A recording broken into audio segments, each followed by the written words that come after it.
So, what does it really mean to return to your true self? Have you ever felt like you've drifted a bit from the person you know you are deep down? Well, today we're going to dive into your really intimate personal reflection that explores that exact feeling. It's all about a journey of peeling back all the layers that life kind of puts on us to get back to the person we were always meant to be.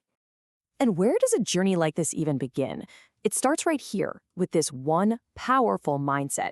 Now, this isn't just some fleeting positive thought. This is the foundation. It's a very deliberate choice to see every single day as a gift. And that choice completely changes how you approach your own inner world.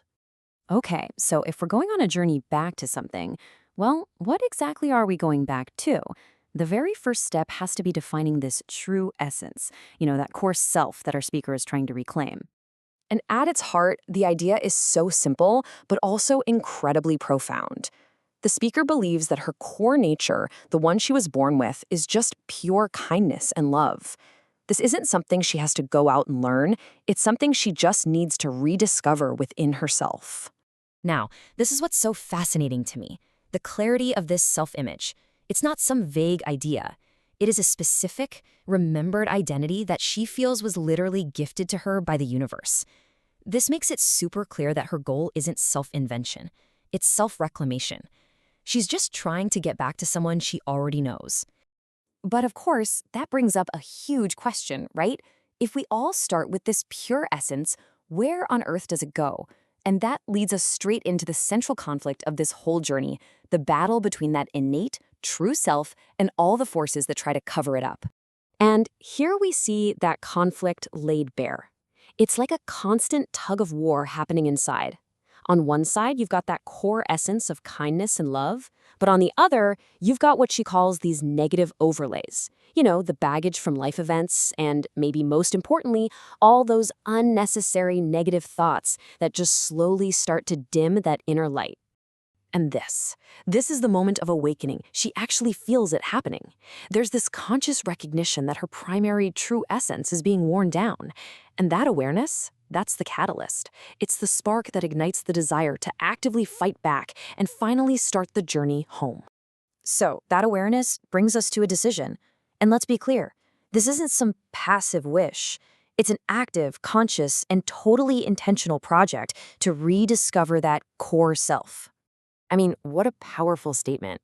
Just by declaring a year of returning, she completely transforms a vague desire into a concrete mission. It's not just a hope anymore, it becomes a daily practice with a very clear purpose.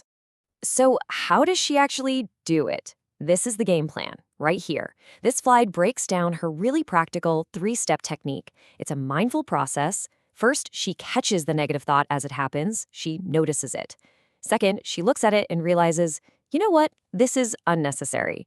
And third, and this is the key step, she actively replaces it, swapping out that negativity for a thought of gratitude. It's a mental exercise she just practices over and over again. And this little process starts to build into a much broader philosophy. The journey isn't just about fighting off negativity. It's about actively, intentionally cultivating positivity. And she really does this with two main tools: gratitude and just savoring the present moment. You see how this completely redefines her essence? It's no longer a passive state of being, but a very active one.